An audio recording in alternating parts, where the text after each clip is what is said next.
Astronauts to the moon. Ignition sequence start. 3, 2, 1. Houston, we have a problem. Liftoff.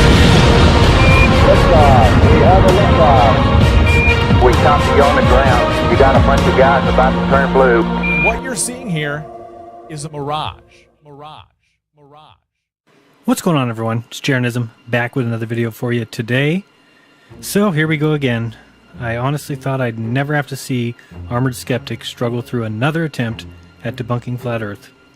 Well, I was wrong. Again, the Armored one, Sir Skeptizip, made a video, and I'm unsure as to whether it's supposed to be funny or if he's really trying to be informative. He certainly missed his goal, unless that goal was supposed to be a poorly researched public affirmation of the scientism creed. Anyway, here we go.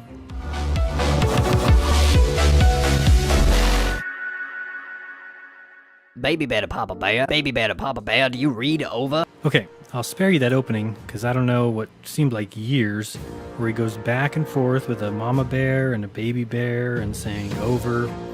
Anyway, it's terrible. He's discussing the Bedford level experiment, which he butchers, and we'll get to that a little bit later. But to start, we first have to discuss how far the Armored one has fallen off the skeptic path. Let's look at the definition of skeptic. Alright, skeptic, a person who questions the validity or authenticity of something purporting to be factual. Okay, it seems to make sense, but what I think he thinks it says is a skeptic is one who questions and makes fun of anything that the mainstream citizen-funded science claims is untrue or pseudoscience, and an unwavering adherence to the religion of scientism. Belief in the unbelievable simply because science says it's true. A devout follower of the faith. Now, before we get going, one of the main reasons this video is important is because by the end of it, you will 100% understand the Bedford level experiment and why it went badly. You will also see Dave Moore do an excellent job on a late-night talk show. His channel is linked in the description. And you will get to also see what kind of a religious nut Armoured is. And by the end of the video, you'll be able to see why he's going to have to change his name going forward to simply Armoured. And this place here is hiring if Armoured runs out of Christians to bash. Now, let us begin.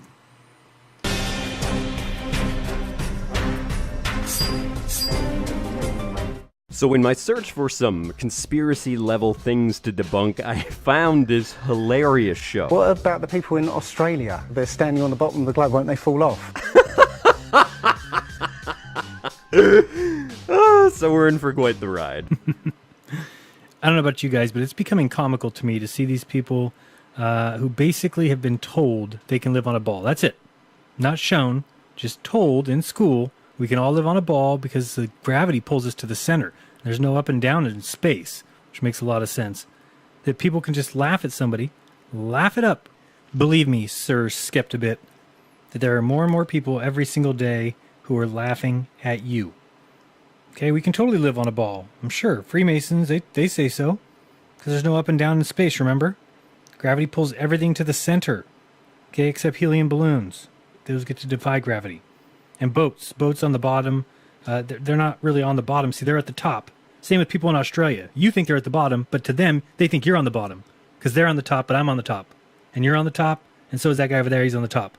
Everybody's below my horizon, everybody's below your horizon. This isn't metaphysical at all. This is reality. Science!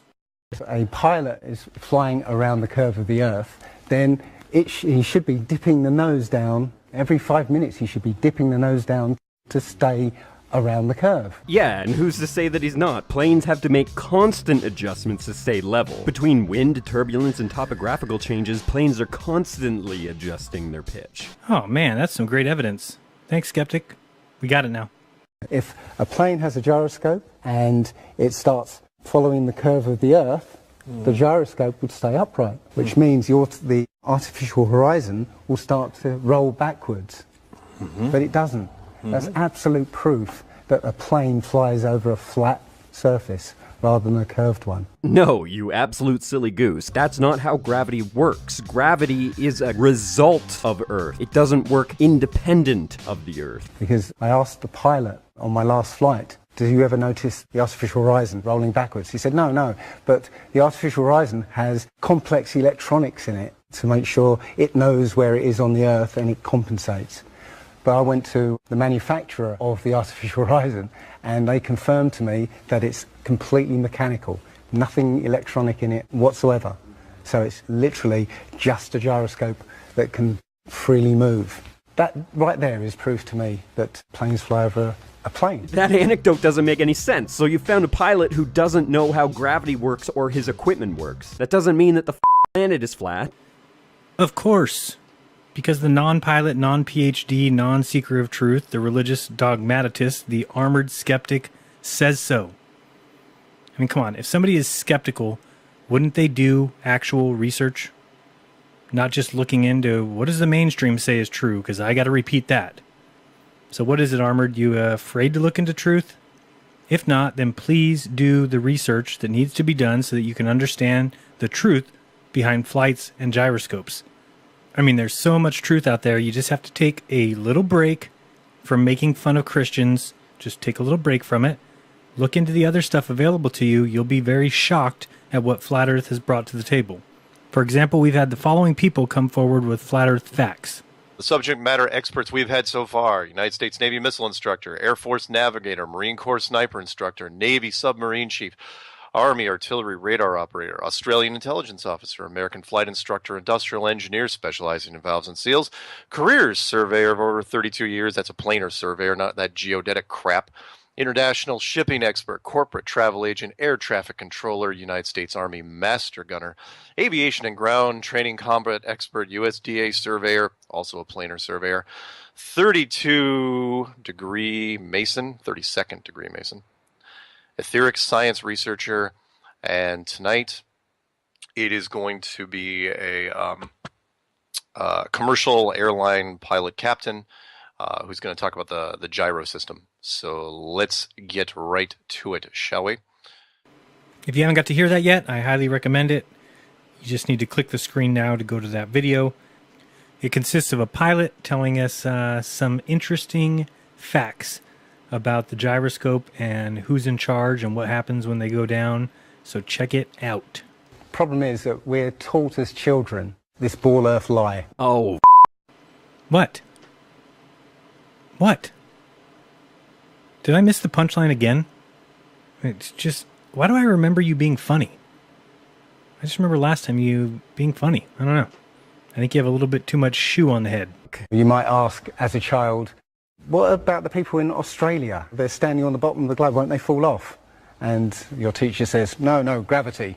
And you go, oh, okay. And you never go back to that question. yes, because you have a child's mind and children don't understand how gravity works. But then you grow up. But when you go back to it as an adult and start looking at it with a critical eye, the whole thing falls apart. Only if you never learn how gravity works. And you know how gravity works? So the PhDs who specialize in this kind of thing, they can't tell us what gravity is, but you understand it. You can tell us what gravity is. Try this one. Show me one time, just once, in a lab, in a vacuum, a ball spinning, holding water to the surface of that ball via gravity. I'm not even asking for multiple times, which science would require anyway, it being repeatable. I'm just asking you one time. Just show me it once in a lab. Go ahead, Sir Skeptibit. Show us. Oh yeah, you might want to talk to your hero about gravity. What is gravity? You have no idea. Okay, next question. Wow. No, here's the difference. We can describe gravity. We can say what it does to other things. We can measure it, predict with it. But when you start asking, like, what it is, I don't know. The thing about the spinning Earth is looking at the stars. Directly above the axis of spin is the pole star, Polaris, directly over the North Pole. And we're told that the reason that all the stars spin around the North Star is because the Earth is spinning at 1,000 miles an hour. Do you have any idea how far away those stars are? I think a better question is, do you know how far those stars are? Are they suns? How do you know? Because someone told you. Point for Armored Skeptic. He sure is skeptical. This is another one of those things that flat earthers tend to completely throw out of their equations. Polaris, for example, is somewhere between 350 and 450 light years away. They're not entirely sure. Polaris, for example, is somewhere between 350 and 450 light years away. All right, let's think about this one for a second. Polaris is somewhere between 350 and 450 light years away.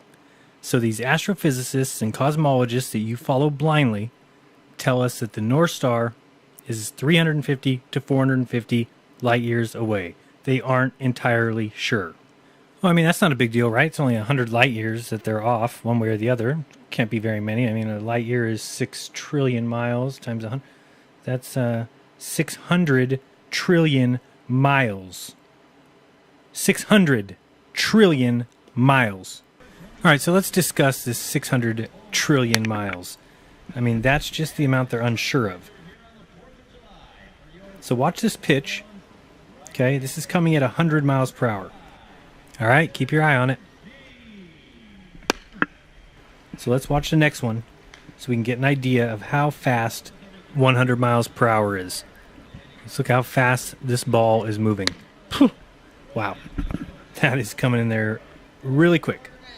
All right, so one more time, let's watch this last pitch so we can get an idea of exactly how fast that moves. All right, so we got that ball moving 100 miles per hour, which would mean in a day it would go 2,400 miles. That's about the distance across the United States. So if we wanted to look at a year, in a year it would go 876,000 miles in 1 year. Okay, so the distance of 600 trillion miles, that would only take that ball 684,931,506 years. So again, a ball going as fast as we just saw it would take 684 million years to just go the distance that science says, Polaris, it's either 350 or 450. You know, it's in between. All right, maybe there's an easier way to show it. Let's try a trip from Los Angeles to New York. Okay, and let's say we're going on a brand new super duper plane. It's never been released before. And this trip, which is 5,000 miles round trip, we can get from LA to New York and from New York back to LA in just 5 minutes. That's how quickly we're moving. In just 5 minutes, we can go LA to New York to LA. Okay? So if we just went back and forth, back and forth, back and forth, it would take a ridiculous 120 billion round trips to make up 600 trillion miles in distance. And if you did nothing but fly on that plane back and forth, back and forth, back and forth, there and back in 5 minutes, it would take you 1,141,552 years of travel just to cover the distance that science says, well, we don't really know. Yeah, it's in between, one or the other. And yet, Sir Skeptic thinks that this is the people he needs to listen to. The almighty physicists and cosmologists. Yes, please, guys, tell me how far the stars are and if they're really suns. The sun, for example, is so far away that if you walk from one side of the city to the other, you're not going to see the sun move from one side of the sky to the other because the sun is so far away. In that same way, moving a few thousand miles isn't going to change the position of a star in the sky because those stars are so far away. And how do you know how far away the sun is again? You said so. Oh, that's right, because someone told you. How could I forget? Mr. Skeptic doesn't believe in research. Nobody is saying, Sir Skeptibit, that the star would move because Earth has traveled a few thousand miles. Just so you know, in an hour, we just went 66,000 miles. So nobody's saying the star should move because we went in orbit for an hour. Okay, with Earth going 66,000 miles per hour and also going 480,000 miles per hour and also going 2.2 million miles per hour. So, with the Earth going 2.2 million miles per hour times 24 is 52.8 million times 365 is 19.2 billion with a B. That's 19.2 billion miles traveled per year. And yet Polaris remains in the same spot year after year after year after year. So my question is to you, can you stop setting up straw man arguments? Nobody's saying that any star should move because we moved a few thousand miles. What we are saying is pay attention If we're moving 19.2 billion miles in a year, then there's no way that Polaris would stay where it is in the sky every single year after century. The thing is, what the scientists will give you is calculations and theories why that happens. But we have experience. We see things and they either make sense or they don't make sense. What the scientists do is substitute our common sense and our intuition for calculations and theory, and we're supposed to believe the calculations rather than what we experience ourselves. Yes, because our observational skills and our intuition are a result of millions of years of evolution. We didn't evolve to understand the universe and physics. We evolved to understand and survive in our environment. It took the development of science, math, physics to better understand how the things around us work, because they are counter to our intuition. Oh boy, please don't tell me he said it. Did he say evolution? Evolution? Oh boy, how long will it take for people to realize that science can no longer be seen as the great end-all be-all that it once was? Science must be given back to the people and taken away from those who just want fame, fortune, and riches. When science is funded by taxpayers and corrupt politicians are the ones handing out the money, and those doing the science that benefits the government and benefits big banks or corporate direction, they get all the money, and the experiments yielding the desired results are the ones that get the instant and big dollars. We have a major issue. Huge. Because remember, science is a systematic enterprise that builds and organizes knowledge in the form of testable explanations and predictions about the universe. Okay, evolution. Got it. Let me call my good buddy Lawrence Krauss. Lawrence, can you tell us if there's any debate at all between the ideas of evolution and intelligent design? There is no, it's just invented. There's no such thing, there's no controversy. There's a public controversy about an issue that doesn't exist. Oh. First, I want to, however, make a disclaimer, or not a disclaimer, I want to make a statement of fact. That evolution is a fact. There's no discussion, there's no debate, there's no nothing. It's one of the most successful and impressive scientific theories of all time. We physicists have done a con job. We've convinced everyone that Einstein was the greatest scientist, or Newton, or something like that. But in fact, I'm pretty convinced when you look at the person who single-handedly changed our thinking about the world, the greatest, I think it was Darwin. And the biologists just aren't as good at self-promotion, I guess. It's been based on over a century of observation, prediction, testing, all the hallmarks of good science.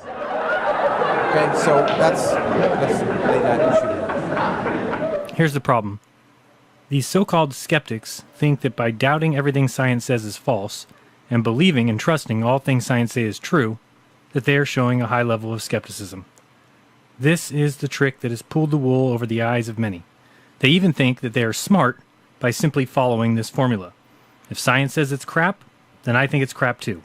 Science says that we orbit the Great Attractor, which is 100 quadrillion times the size of the sun. Well, I say we are too. Look at me, aren't I smart? I can repeat stuff just like a parrot. Stupid flat earthers. Don't you idiots know that science says flat earth is... Well, you see, the problem is that as human beings, we are no longer allowed to think for ourselves. The intellectuals have done it all for us. How convenient.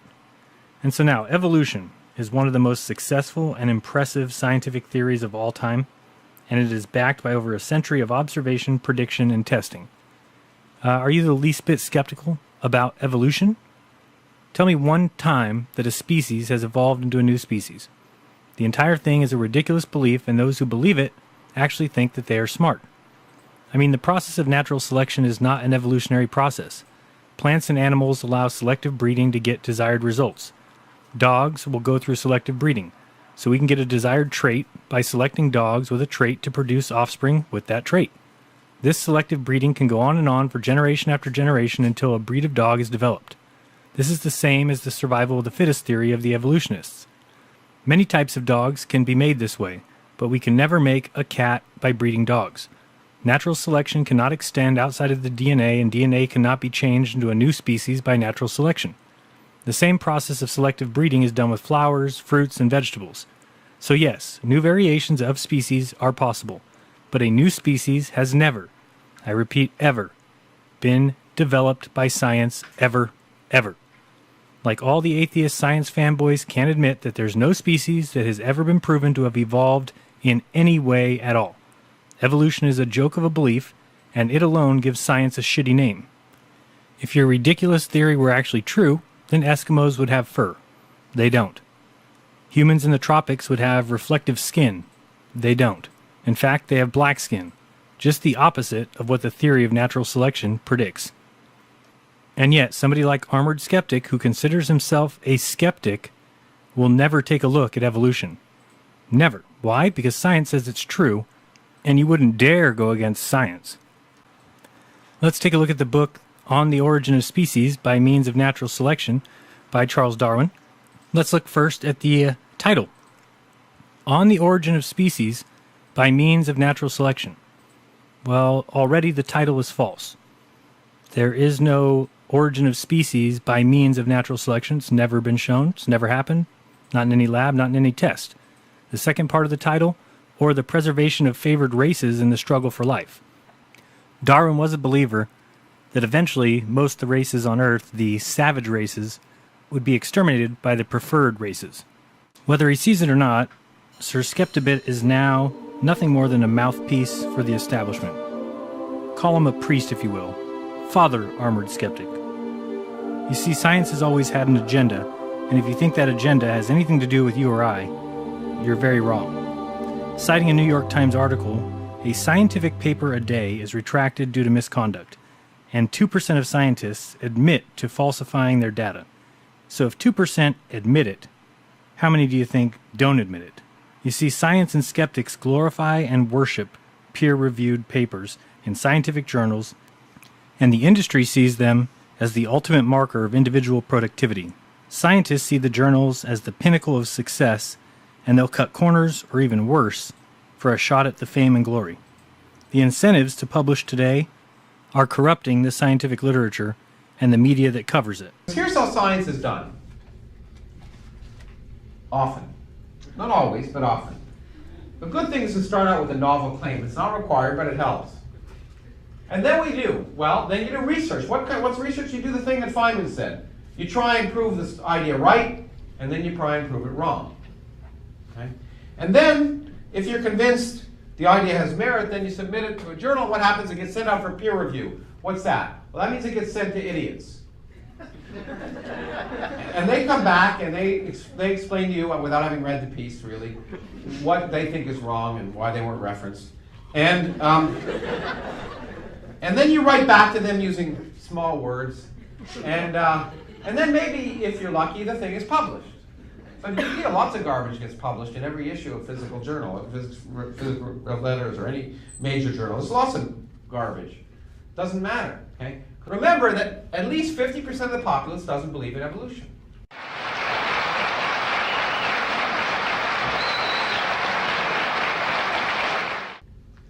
In fact, it's worse than that. Let me show you a really, really scary statistic from 2005.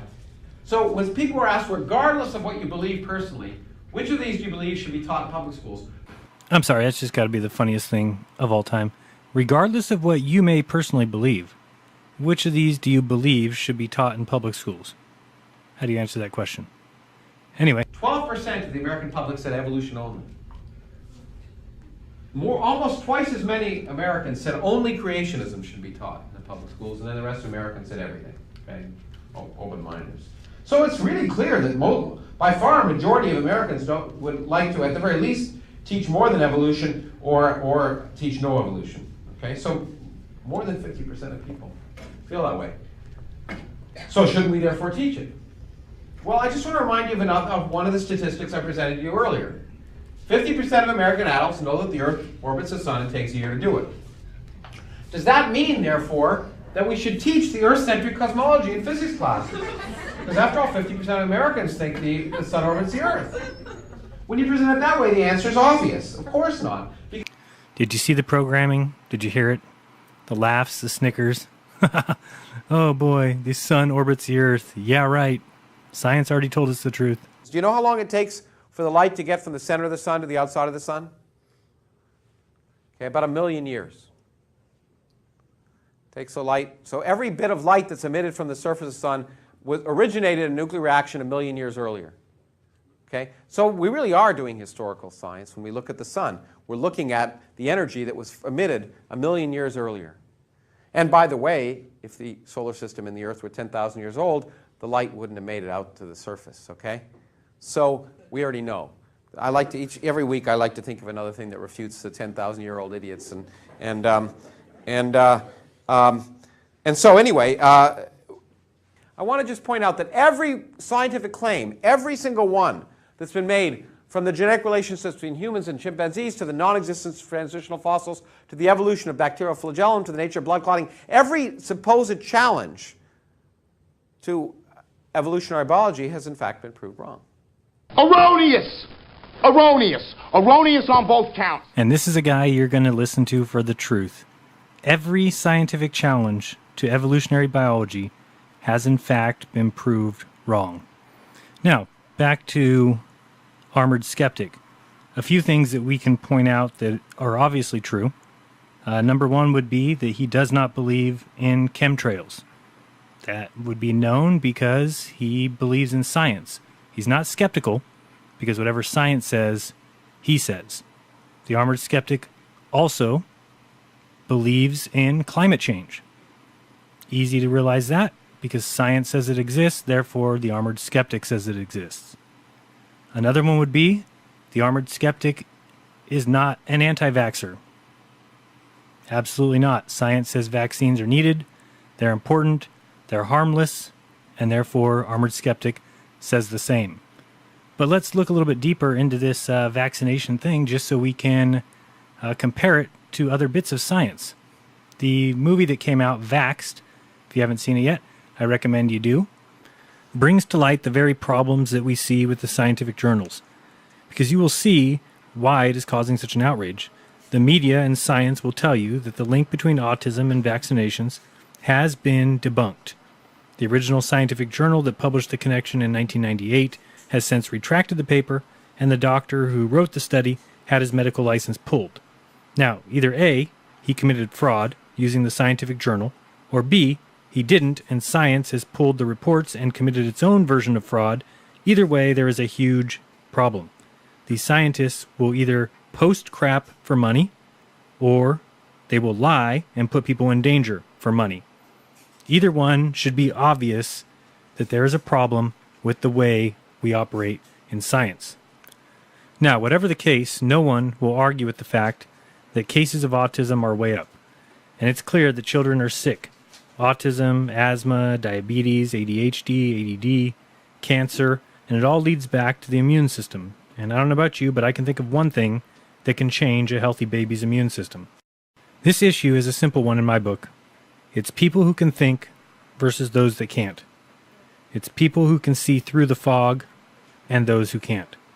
It's people who are truly skeptical and those who use the word but don't have the brain to think for themselves, which is a requirement of being a skeptic. When we look at the big science frauds, we should start with the conflict of interest between corporations and governments, such as the revolving door of Monsanto employees working in the FDA and the USDA. Now, remember that study that showed vaccines were linked to autism? And many people have used this as a means of demonstrating that there is fraud in science. They also claim that the man took money to post the results, but what fails to get mentioned is the list I have here on the screen of the other studies that supported the original findings of that study. So please look into these and you'll understand why it's important to be skeptical of everything. But I mean really skeptical, not armored skeptical. So now let us continue and see if we can notice any signs of true skepticism from the armored one. It's a famous experiment back in the 1800s in England called the Bedford Levels experiment. The Bedford Levels is a canal that is perfectly straight for 6 miles. What a chap called Samuel Rowbottom did was he took a telescope, put it in the water about 8 inches above the water, and he had a friend in a rowboat with a flag on the back row all the way to the other end, and he was able to see the flag on the back of the rowboat the whole distance. According to spherical trigonometry, the curve of the Earth is 8 inches per per mile squared. So over 5 miles, that's 5 times 525 times 8, which is 200 inches, which works out at 16 feet. That means the boat should have been 16 feet below the horizon. He shouldn't have been able to see the boat. The problem is that Samuel Rowbotham's experiment was hardly scientific. He didn't factor in any kind of variables. He didn't set up any kind of measurement tool to prove that the boat was still on the same plane. All he proved is that he could still see the boat, which really tells us very little. Yeah, obviously too much to ask. Science says Rowbotham was wrong. Skeptibit says he was wrong. Hardly scientific. Didn't factor in variables. Didn't use measurement tools. And you can bet your last dollar that if it was science who did the test, he would have no issues with the way the test was done. Scientists will say, oh, refraction and this and light bending around the Earth and stuff. But the fact is, it's perfectly flat, and in his book he puts forward many, many arguments that show, many experiments that show the Earth is always perfectly flat. Exactly. It's a well-known fact that light only travels in a straight line in a vacuum. You add in any other factors like gases, liquids, gravity, the light is going to change direction, sometimes only slightly and sometimes by a lot. Everybody knows that if you jab a stick into the water, that stick changes direction as soon as it crosses the surface. That's because light is refracting through that water. In the same way that light changes direction in water, it also changes direction in atmospheres. But of course, because an atmosphere is much more diluted than water, the change is much more gradual and slight. We have every reason to believe that Samuel Rowbotham actually knew about light refraction because that was something that land surveyors would factor into their calculations at the time. In fact, his experiment was set up specifically to capitalize on the way that light refracts. The colder and denser the air, the more it curves downwards. That means something that was, say, 6 miles away, the light from it would curve downwards back towards an observer, making the object appear several feet above where it actually is. A separate man, Alfred Russel Wallace, revisited this experiment but added in a way to measure the difference in an observation as it relates to distance. He set up 3 poles. He set up his telescope at the first pole, the second pole was 3 miles away, and the third pole was 6 miles away. And what he observed was that the pole that was closest to him actually appeared lower down than the pole that was furthest away from him, which appeared to be higher up, which is not only impossible on a round Earth, but is also impossible on a flat Earth. So what this suggests is that light can change direction over great distances. Boom, pwned. Now, let's take a look at this because I'm calling Armoured out for making something up. Where did you get those test results, Mr. Skeptic? No test was ever done with 3 poles where the middle pole was lower and the further pole was higher. Certainly not by Alfred Wallace. Certainly nothing to do with the Bedford level experiment of Lady Blount, Rowbotham, Wallace, Hampton. So please tell us where you got that nonsense because it never happened. Let's discuss some of these problems that Father Skeptic is having. Number 1, he's unaware that he believes in a religion. He thinks that he's smart because he follows along the scientific protocol. Number 2, he will deny any evidence from anyone saying the earth is flat, but accept any evidence from anyone saying it isn't. That's not skepticism, that's a religion. Number 3, he has a clear bias and because of it cannot see that he can no longer call himself a skeptic. That's pretty self-explanatory. His name from now on should be Armoured. Number 4, as I stated, he made up or is explaining an experiment that never took place, and the results of which I don't know where he got them from. Number 5, he is doing no experiments himself, simply believing the status quo and what science tells him to say. Number 6, he is showing us that he is a follower and certainly not a leader. He has no leadership qualities, he simply wants to follow whatever will make him look smart and allow him to laugh at people that he doesn't see as smart because they don't follow the scientific program. Number 7, he has low self-esteem and is afraid to go out on a ledge. This is something that's been seen in the fanboy community.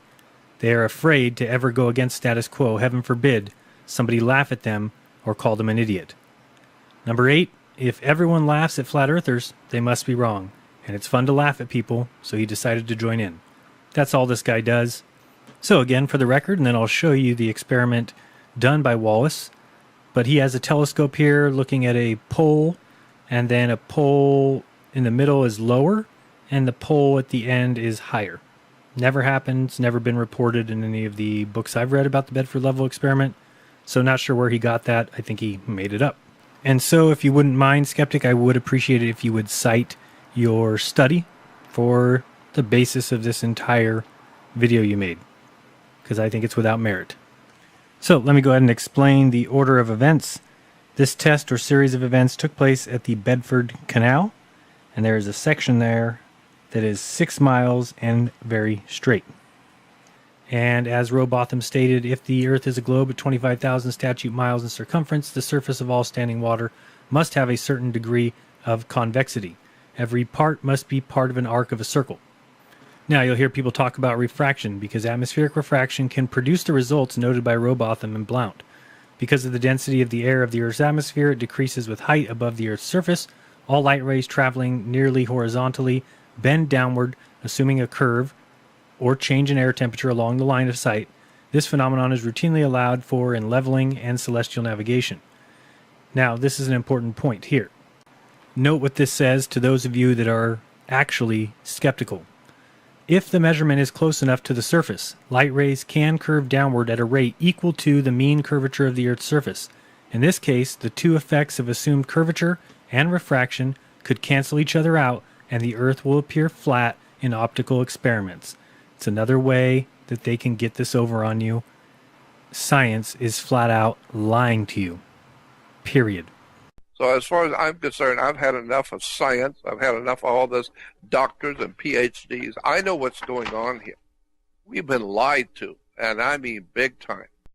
So the way the story goes is Robotham was the first one to do the experiment. He did it with a guy in a boat. He was 8 inches above the water, and he saw the guy at the boat with the flag all the way down the 6-mile stretch of the Bedford Canal. Now I'm going to read you the words straight out of the book written by Wallace so we can understand what his version of the test was and see how it matches in no way what Skeptic said. The iron parapet of Welney Bridge was 13 feet 3 inches above the water of the canal. The old Bedford Bridge, about 6 miles off, was of brick and somewhat higher. On this bridge, I fixed a large sheet of white calico 6 feet long and 3 feet deep, with a thick black band along the center, the lower edge of which was the same height from the water as the parapet of Welney Bridge, so that the center of it would be as high as the line of sight of the large 6-inch telescope I had brought with me. At the center point, about 3 miles from each bridge, I fixed up a long pole with 2 red discs on it, the upper one having its center the same height above the water as the center of the black band and of the telescope, while the second disc was 4 feet lower down. It is evident that if the surface of water is a perfectly straight line for 6 miles, then the 3 objects, the telescope, the top disc, and the black band, being all exactly the same height above the water, the disc would be seen in the telescope projected upon the black band, whereas if the 6-mile surface of the water is convexly curved, then the top disc would appear to be decidedly higher than the black band, the amount due to the known size of the Earth being 5 feet 8 inches, which amount would be reduced a little by the refraction to perhaps about 5 feet. Now, after a failed test, Wallace says in his book that he borrowed a level from a surveyor, and again he set up the experiment. They put the calico flag on the bridge, leveled the scope, and then had the judges draw what they saw through the telescope lens. Now, when the results came back, Mr. Hampton declined to look through either telescope, saying he trusted it to Mr. Carpenter, while the latter declared positively that they had won and that we knew it, that the fact that the distant signal appeared below the middle one as far as the middle one did below the crosshair proved that the 3 were in a straight line and that the Earth was flat, and he rejected the view in the large telescope as proving nothing for the reasons already stated. So not sure where Skeptic has any kind of results, being that the middle stick was down below and the far stick was high above. It's not the way this test turned out. Here's a drawing showing exactly what they saw, and this is drawn by the 2 judges, and in his book this actually is shown upside down, so I'm about to show you what the book actually shows. So there you see what each judge saw, and these 2 views as seen by means of the inverted telescope are exactly representations of these sketches. Alright, and now the explanation of the Bedford level experiment. Once you look at all the facts, you'll see how this has become a huge globe earther idea of proof of convexity. when in actuality it is, like so many other true scientific tests, proof that the Earth is a level plane. So with this first image, let's look at the huge red flag right in front of us. Look at figure 1. Do items stand up on the Earth like that, like the 2 poles? No. They stand perpendicular to the Earth. And again, if you take a look, you'll see that the way they have this set up, the Earth would be going up and away from the 2 people standing at the 2 sticks. Of course, the more likely choice is figure 2, showing what would happen on a level plane. Now here's the drawing that will lead Globers to believe that this is proof that the Earth is curved. This is what they saw in the test. It was drawn by both judges, and you can see how both discs were above the white piece of paper with the black band. Now, there's a reason for this, and we need to think here for a second. Say you're looking out at this beach here, you're looking out at the horizon, and you decide to pull out a telescope. Well, the telescope, once leveled at your location, would show this. It would show that the horizon line is below the crosshairs of the telescope. If you instead took a black tube, say a toilet paper roll or a paper towel roll, and were to look through that, and it was leveled, this is what you would see. Now, let's actually talk about the Bedford level experiment. Here we are, looking at the Bedford level, starting at Welney Bridge here. You'll see I've sectioned this off. We've got a 6-mile stretch, straight as an arrow. And now we've turned the page here so you can see that I found a middle point that was 3.39 miles from Welney. So we've got that little middle section there. And we're also going to be finishing off the line with the 2.60 mile stretch on the other side. And this is just to show you exactly what we're going to do in figuring out what happened in the Bedford level experiment. I took from the middle point and drew a line across. So what we're kind of making here is a plus sign or a cross. And then I took that same thing and threw it 3 miles out the other way. And that gives us a cross with basically 4 arms off the middle point, each of the arms being about 3 miles. One's 3.3 and one's 2.6 or whatever. So you can look at that here. We have Welney Bridge. We have approximately the middle. We've got the Welch's Dam. And then we've got on the right side, side A. On the left side, side B. Now we've got 4 people that are going to help us out. We can just know them as redhead, blonde girl, hat guy, and bald guy. Okay, they're going to be assisting us in our little experiment today with the bald guy at Welch's Dam, the blonde girl at side A, the redhead at Welney Bridge, and the guy with a hat at side B. Nobody in the middle. All right, and this view here is from the Welch's, and you're looking straight down the straight shot of the Bedford level. And let's explain why what happened. This is the view that you would get from the other side, the Welney Bridge. You can see that it's a little bit overgrown there. Here we are looking from side B. That's where the guy with the hat will be. And here we are looking at side A, where the blonde girl will be. All right, so here we are at Welch's. We've now got our assistant, Mr. Baldman, and we are going to be looking down this stretch and realizing exactly what happened during the Bedford level experiment. So to begin, we do have each person at their respective stations ready to go. Of course, the Bedford level experiment was just the 2 locations on the river, but we're going to be adding something to prove a point.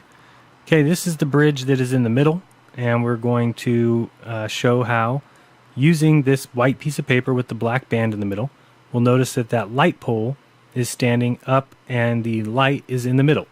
Okay, and then we know that it's the same height as that white piece of paper with the black band.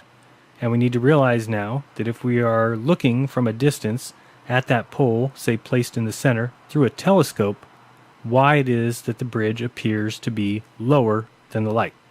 All right, here we are again, back at Welch's, and you'll see this gentleman is looking down a series of lights that I placed on the side of the Bedford Canal.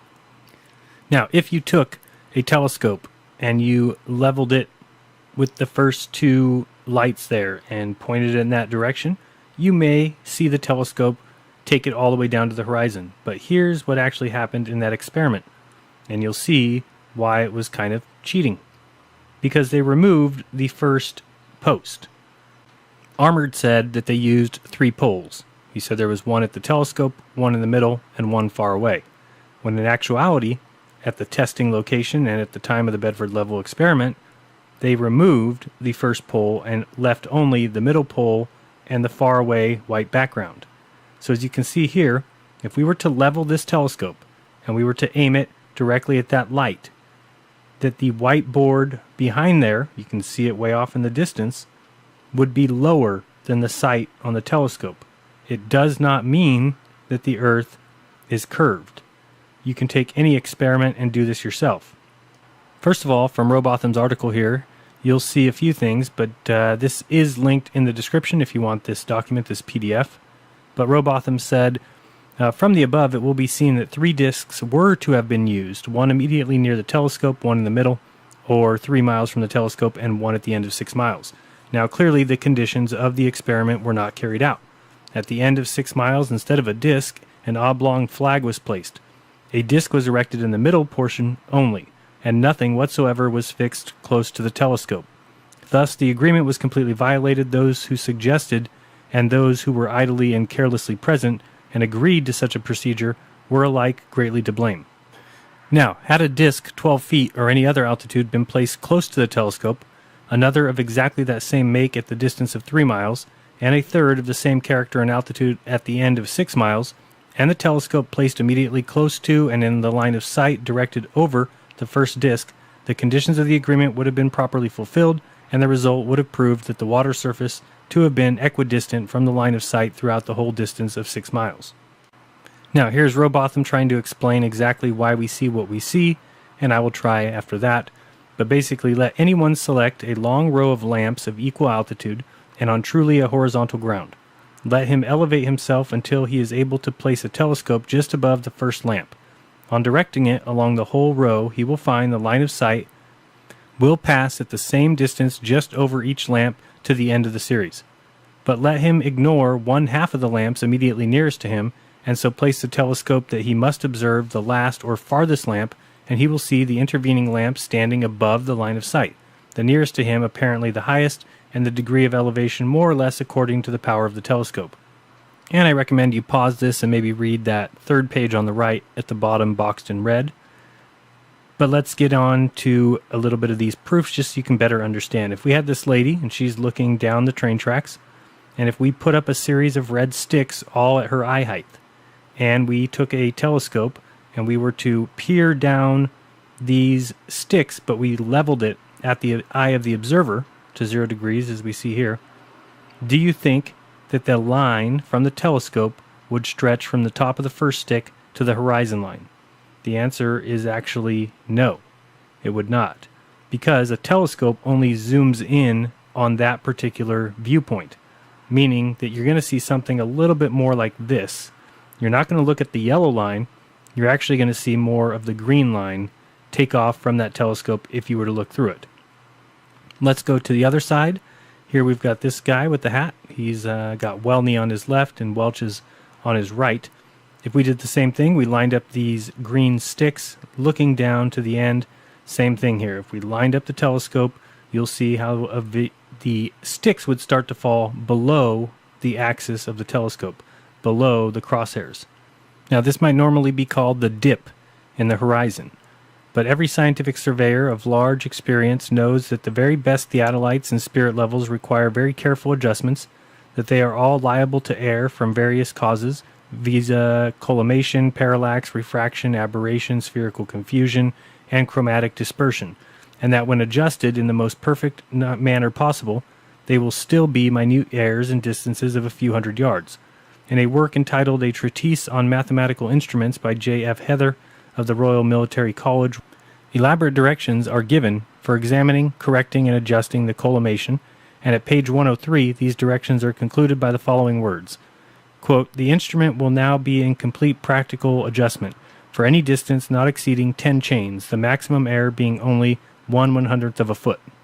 The principal instrumental error is that of collimation, or slight divergence from the true axis of the eye, and as this might easily amount to 1/100th of a foot in 10 chains, which is only 220 yards, in the most perfect instrument, when manipulated by the most seasoned of surveyors, we see at once the cause of the appearance in the diagram figure 3. The top of the disc on the signal pole 3 miles away appears to be 1/16th of an inch below the crosshair. The center of the signal flag, placed against the bridge 6 miles away, is 5/16ths of an inch below the crosshair. It has already been shown that these distances below the crosshair are not such as could have been appeared from downward curvature in the water. It is now demonstrable that they were the result of inevitable collimation and unavoidable divergence of the pencils of light passing through the glasses of the instrument, and we have seen, by the quotation by Mr. Heather's work, this divergence cannot be prevented. And although they might be 1/100th of a foot and 220 yards, how much greater would that be in distances of 3 and 6 miles? Here now, Robotham gives us a experiment to do. He said, "So important is the explanation that I deem it right to offer the reader a simple demonstration. Let him find a piece of ground, a terrace or a promenade, line of railway or an embankment, which shall be perfectly horizontal for, say, 500 yards. Let a signal staff 5 feet high be erected at one end, and a theodolite or spirit level fixed and carefully adjusted to exactly the same altitude at the other end. The top of the signal will then be seen a little below the crosshair, although it has the same actual altitude and stands upon the same horizontal foundation. If the position of the signal staff and the spirit level be then reversed, the same result will follow. Another proof will be found in the following experiment." You can pause that and read it if you'd like. Here's another way to look at things. Ask a geodetic surveyor, ask Jesse Kozlowski, if when he measures, he always sees the Earth fall away from him, meaning it falls down. That's the truth. So basically, when we have our cross over here near the Bedford level, and we've got this girl looking, she sees the blue line, which is where the river would be. It's a flat, straight, horizontal line. And the green, she could see both people at both ends. Now let's go to the other side. This gentleman sees the same thing, the flat, level, horizontal line, the river, and he would see with both of his eyes, both the person at Welch's and the person at Welney. Here on the Welch's side, we've got the bald guy. He's looking down. He also would measure the Earth falling away from him. So far, all 3 of our participants would measure the Earth falling away from them. And now we've got the redhead who, measuring from Welney, would also see the Earth falling away from her. Anybody here see a problem yet? Would they all meet at a pit in the middle? We have the 2 orange dots representing the people on both ends of the river, the 2 yellow dots representing the 2 people on both sides of the train tracks. How would they all measure the Earth falling between them in the middle? Think of it this way. All right, so let's say we have the United States and we've got a geodetic surveyor in California and one in New York, and they're going to start measuring towards each other. Okay, so they begin to measure each small little distance, and every time they would show the Earth falling away from them, each of them going 1,250 miles. So if we take the 1,250 and we multiply that, the 8 inches times distance squared, so 8 times 1,250 times 1,250, then take that answer, divide it by 12, and then divide by 5280, we get 197 miles of curvature. Now remember, Colorado is a mile high. Very high up in the sky, they're a mile high, yet there's 197 miles of curvature coming from each of those directions. Here's something even more strange. Imagine that one of these people decides they want to do the whole distance themselves instead. So they measure 2,500 miles. Well, now all of a sudden, take 2,500 times 2,500 times 8 divided by 12 divided by 5280, and we get 789 miles of curvature. Well, wouldn't we get 197 plus 197? That's less than 400. It's about half of the exact... Nope.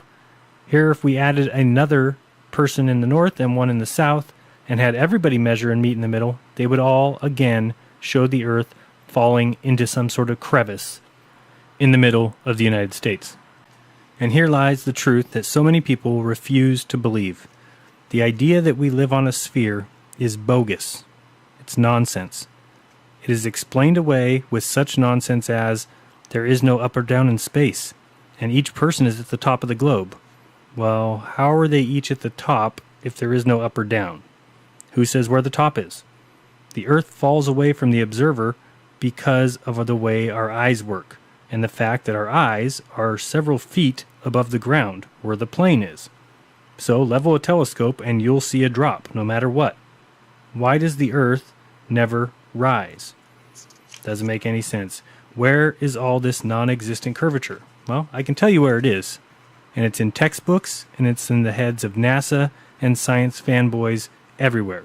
Where it doesn't exist is in reality. Now let me give you a final example of this. Let's take this scene that we're looking at here and imagine that we've got 3 people. Okay, we've got the person in the red on the left, the white in the middle, the blue on the right, and we are the green person. We're up a little bit high. We may be on a mountain. Now we can take a look at the distances that each person is from each other. So, the person that is red is 4 miles away from the person in white, and the red and blue are 8 miles apart. The red and green are 5 miles apart. Blue and white are 4 miles apart. Blue and green, 5 miles apart. And green and white, 4 miles apart. That should make plenty of sense. Now from here, we can imagine what each of these people would be able to see at the distance they are away from each other. Since we are higher up, we can see the whole entire scene in front of us. Correct? Now, let's draw lines of what each person can see. So we are the green mark, and we can see all the way to the blue, we can see all the way to the red, and we can see all the way to the white. Here's the problem. The red heading towards the white, let's say there's a boat going across that blue line there, say that's a river. The person in red would lose the boat there at the purple curve. And the person in blue on the right would lose the boat there at the purple curve. So what we have here is proof that the reason the blue or red cannot see the boat go any further than the purple line, the so-called curvature of Earth, is simply because of the way that we see. We can see the whole scene, being the green guy here. We can see the entire scene and know that no boat is going over any curvature. There is no curvature there. Both people are on a level plane. They just happen to lose sight of the boat because of their eyesight. So one final example, I'm sure you're getting this, or I hope you are. If you just don't pay attention too much to the distance up in the upper right, just kind of look at the idea of the scene. If we had a person in green at one bank and a person in purple on the other bank, and a person at red that could survey the whole scene, as the boat left the purple man and headed towards the green man, the purple man would lose the boat at 3 miles at the purple line there. But the red man would be able to see the entire scene. He would also see that the boat never goes over any curve. The boat goes right along the horizon, reaches the green guy. If the boat turned around and headed back, the green guy would lose the boat at the green line. But again, you have the red guy who sees the whole entire scene. I've been trying to make this video for a long time. I wanted to make a video that said, I can live on a ball and you can live on a ball, but we cannot live on a ball. The reason for that is it would be possible for one person to live on a ball, but as soon as you add a third person perspective, so once you get past you and your buddy and you add a third person's perspective, it is proven that we don't live on a ball. But if you go to Mr. Skeptic for your truth, well, you're going to get told the same lies science is told for 100+ years. Many people have tried to use the idea of refraction to explain the results of the Bedford level experiment. Please pause the video if you'd like to read this entire explanation by Robotham. I will read just a small part now. If the object, a shilling or other coin, is placed in a basin without water, there is no refraction. Being surrounded with atmospheric air only, and the observer being in the same medium, there is no bending or refraction of the eye line, nor would there be any refraction if the object and the observer were both surrounded with water. Refraction can only exist when the medium surrounding the observer is different to that in which the object is placed.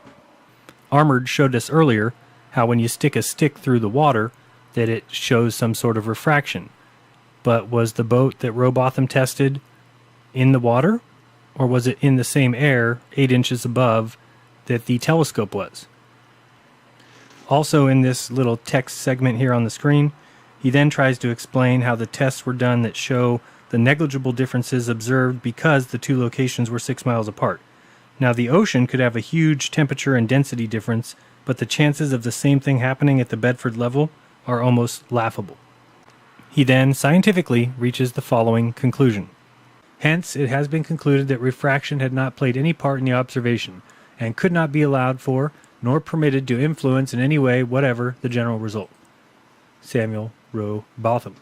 They say that you see the mast go down last. It's literally just the way your vision works. It's perspective and atmospherics. Correct. It's the way your vision works. It's perspective and atmospherics. The limit of your vision is supposedly 3 miles. And then after 3 miles, you're supposed to see the boat start to go over the horizon. It's funny that Neil deGrasse Tyson again explains that you can't see the curvature of the Earth from a plane because you're not high enough. The Earth is so big that you can't get high enough to see the curvature.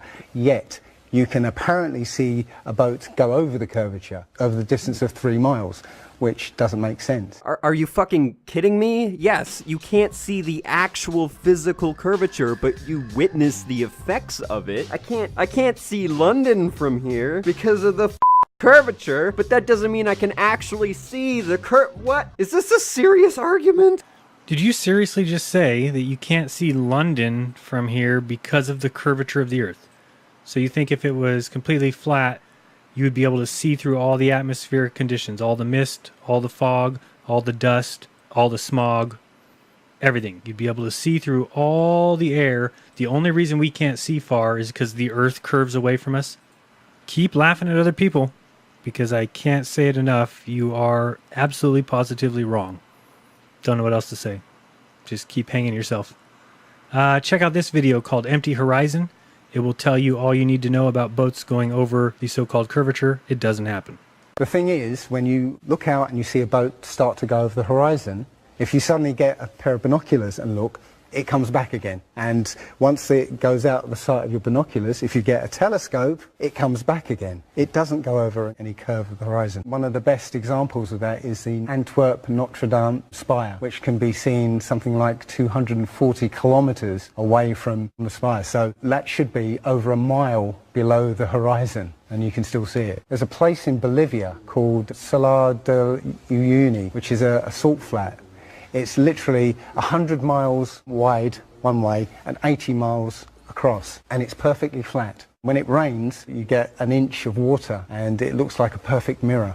How does that happen on a sphere? It shows you that if you're one end of this salt flat, you can see perfectly clearly the other end 100 miles away. So the reason I left that whole part in there is because it shows every single example he has of the flat Earth being observable is over water. You notice that? Every single time it's over water. Not sure how much more incorrect you could be in this video, but there's lots of proof of other places that the exact same thing happens. Please watch this video by clicking the screen now. A Mountain of Evidence by John McIntyre, who wasn't a flat earther until he went and did the tests, which is true for all of us. For some reason, people think we just popped out of a cave and said the Earth was flat. We've looked into it. We've studied it. It's clear. Do the research. You'll see. There are no images of Earth from space. The only one that NASA actually claims is a photograph was from 1972, and it's the famous picture. It's got Africa sort of near the top. And it's the same picture they've been using for the last 40 or 50 years in every textbook. Every other image is what they call a composite. It's Photoshop. And many of us have been looking at these images of Earth, including the one they call the Big Blue Marble, which was released in 2002, I think. Again, when you zoom into it with Photoshop, you'll see where they've used the clone tool in Photoshop to take a picture of one of the clouds and stamp it in various places around the picture.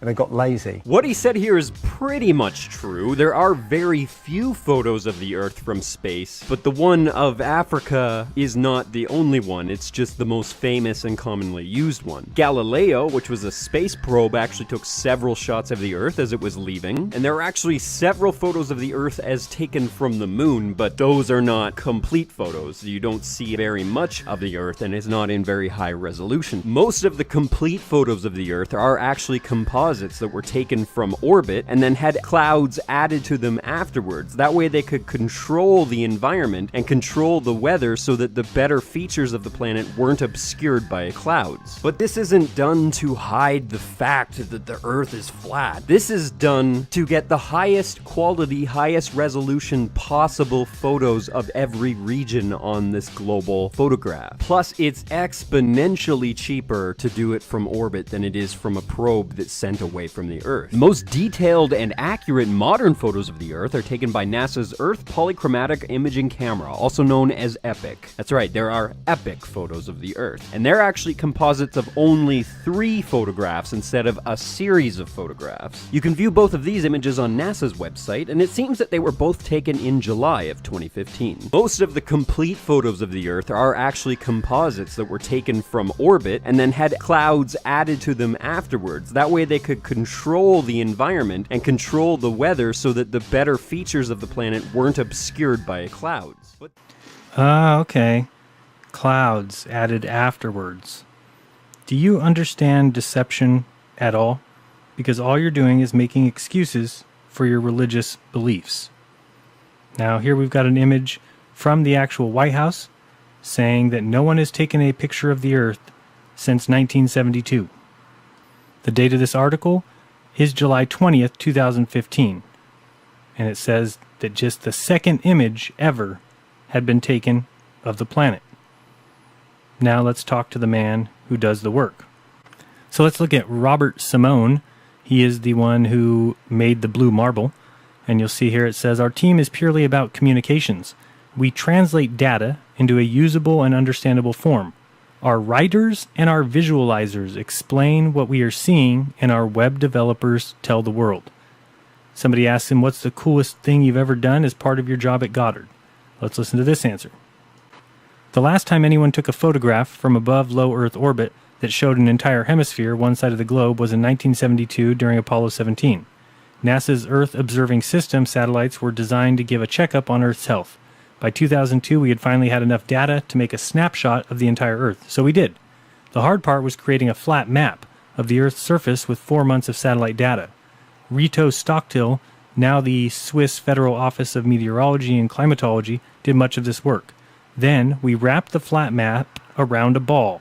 My part was integrating the surface, clouds, and oceans to match people's expectations of how Earth looks from space. That ball became the famous blue marble. Let's listen to this little portion of video. All credit to one of the best flat Earth producers out there, and that is ODD. Here's the video. Thousands of satellites supposedly orbiting the Earth. Why can't we get thousands of pictures? One shot with the whole Earth in it. Hell, we should have a channel on cable that shows the Earth rotating 24 hours a day, every day. Nope. Let's listen to NASA's very own Robert Simon talk about how we get our fake pictures of Earth. In 1972, we saw our home in a new way. Apollo 17 astronauts snapped this picture. It gave people the first look at their home planet as a single entity. Last week, scientists at NASA released this. The shot is compiled from data from NASA's VEERS instrument, which orbits the Earth about every 100 minutes, taking measurements of light coming off the planet. That can be translated into ribbons of imagery like this, and then into one of these. And this is just the latest in NASA's Earth from Space album, which may be one of the most mind-expanding collections of images in human history. Then in 2002, Blue Marble 2.0, NASA's Rob Simon made this. Simon's job is... It's primarily taking data and making pictures out of it. That's what this is, a composite of data sets from several different instruments translated into a picture. So we actually had to take clouds out. They stashed the clouds for later, went onto the ocean. That came from an instrument that measures phytoplankton in the sea. Where it was low, I colored it dark blue because they're low mostly in mid-oceans. And then where it was a little bit higher, it was like a little bit brighter green. Then add the clouds back in. There's a small problem with it because there's a very slight gap in between each orbit. So some of those are painted on. It is photoshopped, but it's has to be. Then there was another layer to sort of simulate the atmosphere. And then there's this little bright spot. It's called the specular highlight. So it's the reflection of sunlight off of water. Those are the pieces, but you can't just slap them all together. It just didn't look realistic. It looks kind of flat, or the clouds are sort of too see-through. So I just hit Command Z a lot. There's artistry to creating the world. What I imagine it to be. Unfortunately, I'm not an astronaut. I've never been to space. But I've looked at these images over and over again, trying to sort of get the essence of it. It is photoshopped, but it's has to be. It is photoshopped, but it's has to be. It is photoshopped, but it's has to be. It is photoshopped, but it's has to be. Well, when you're selling something fake, the pictures are going to be fake because, well, they have to be. Let's get back to talking about Armoured. Do you think that Armoured believes in, dinosaurs? Of course he does. It's not even a question. Why not? Well, because Armoured is not a skeptic. He simply believes in his religion. He is the opposite of a skeptic. He needs to be renamed. He should be, going forward, be named only as Armoured. Simply Armoured. Because he certainly is not a skeptic. And that's the problem. Nobody is willing to go out on a limb anymore. They are afraid of being made fun of. They are afraid of their own shadow.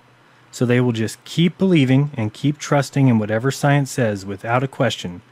But blind belief is called religion. The religion of scientism. Not a skeptic. So when you watch him struggle through videos in an attempt to debunk the flat earth, just know he can't. You can simply look up all your favorite sites, Wikipedia, Astronomy Today, Space.com, and all the rest of the sites meant to reaffirm the religion, and know exactly what Armoured thinks. If science says flat earth is a joke, Armoured thinks flat earth is a joke. If science says evolution is the greatest theory ever dreamed up, Armoured says the same. If science says that the stars that we see above our heads are actually other suns, the closest of which is 25 trillion miles away, then you can bet your last dollar that Armoured will preach it as if it's the end-all be-all truth of all truths. Not even thinking about any of it. I mean, driving 60 miles per hour every hour of every day would take you only 47.5 million years just to get to the closest star. Even at the speed of the supposed ISS, a whopping 17,500 miles per hour. I mean, remember that the fastest car goes 273, the fastest boat 318, the fastest passenger airplane 800 or 900, the fastest plane ever 4,000. But at that speed, which I promise you they're not going, 17,500 miles per hour, it would take you 163,000 years just to get to the closest star. If you believe that, you simply believe in what people are telling you and not using your head anymore. You've given up using your own brain. Recently, Joe Rogan brought up Eric Dubay because Eric is a skeptic who sees no real evidence for the existence of dinosaurs. So he brought in a paleontologist. Let's listen what they discussed. Because it's an echo chamber. Yeah. It's like people don't look as, why do people think the world is flat, or why do people think dinosaurs don't exist? Their Google Boolean search is, dinosaurs don't exist, or creationism is true, evolution is false, the earth is flat, chemtrails exist. They're creating their own echo chamber and preaching to their own choir. Yeah, and then they have a message board, and they go on that message board, massive confirmation bias. Anybody that doesn't follow that line gets booted out. Let's play more of this, because it gets better. Geez, Joe, I lose more respect for you every single day. Echo chamber, huh? Thank goodness science doesn't have a massive confirmation bias. Anybody that doesn't follow the line gets booted? That isn't anything like peer review, is it? Thank God. This kind of the problem with you, Eric, is you are starting from an improper position. You are starting on a confirmation bias. You are stating from the beginning that dinosaurs don't exist, and you were using pareidolia and apophenia, the ability for humans to find patterns, in order to fit your bullshit, and then only cherry pick what belongs. That's what you fucking flat Earth. And the problem with this is, like I was saying earlier, because now the stupid minority has a voice. Stupid minority, huh? You believe you find bones of animals that died 70 million years ago.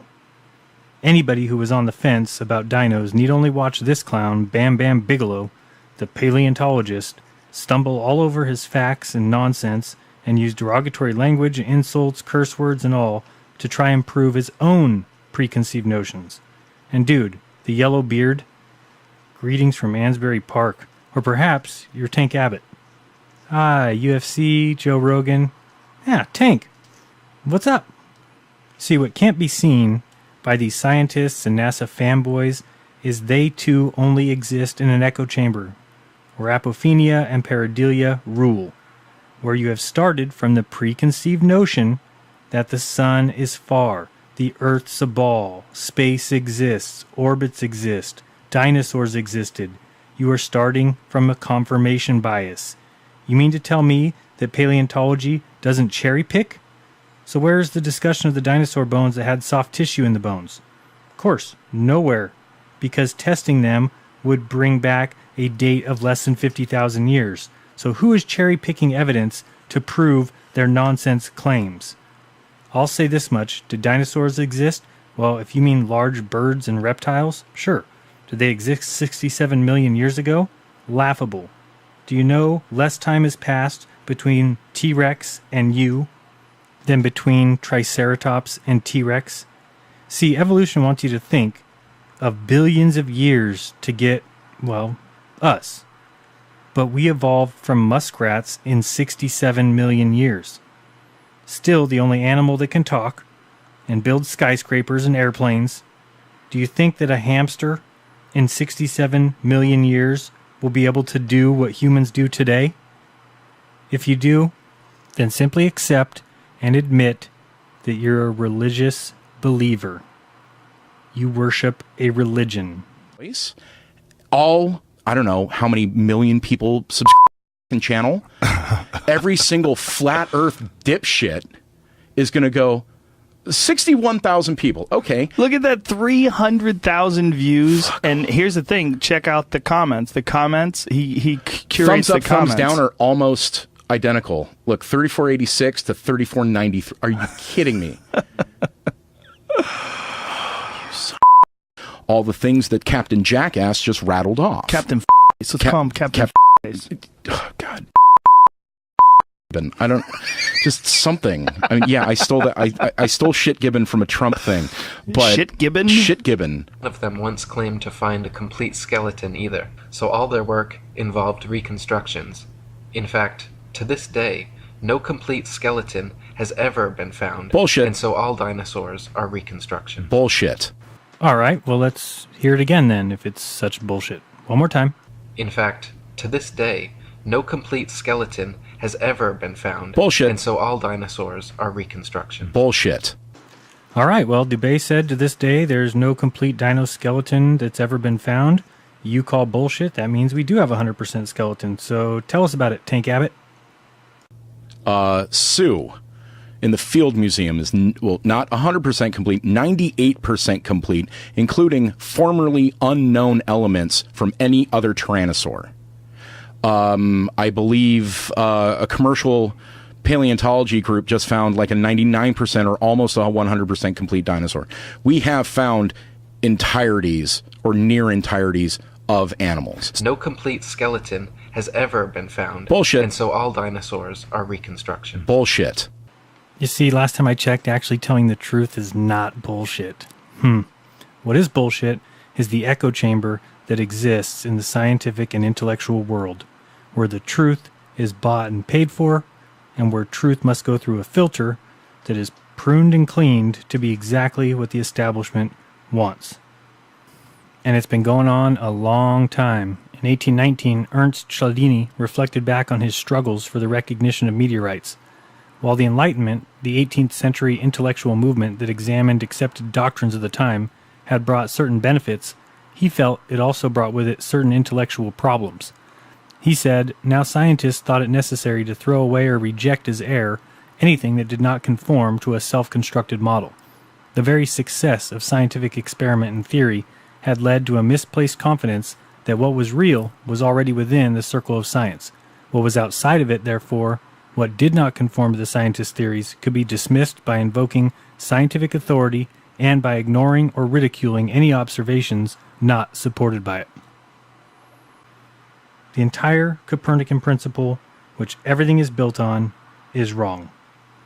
George Ellis described it best when he showed that because astronomers and cosmologists want so bad to be right, and since the Copernican principle or the cosmological principle allowed them to move Earth from the center, they made that the absolute fact and said everything must go through this master filter. It is a religion in every sense of the word. If I see that by pressing keys on my keyboard that it causes a letter on my monitor, that's great. But I can't take that and apply it to my entire house. Well, I could, but I would be proven wrong. But what if I go to turn the volume up on my speakers and there is no button to press? I need to actually realize that some things need to be turned on or off with knobs and dials. But what if I had already decided and already put it in school books and told everybody that it was a fact that everything operated off the press of a button? What has become of the universe is the equivalent of me saying, well, I still have to press this knob, and I guess dark turnigy must make it turn. This is the problem. Gravity no longer works in their model. Relativity is a joke. The Big Bang, a scam.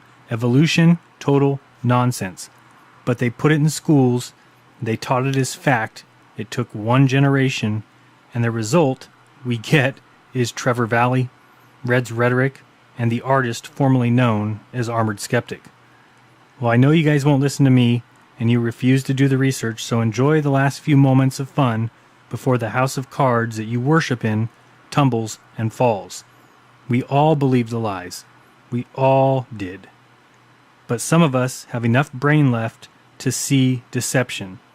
And yet some of you still believe in NASA no matter what. So, enjoy the pipe dream, although I'm telling you that none of it exists in reality. And to Armoured, I tried once before, you turned me down, so I'll do it again. If you want to have a hangout and discuss some portions of your religion that you really should look into, hit me up. I'm available.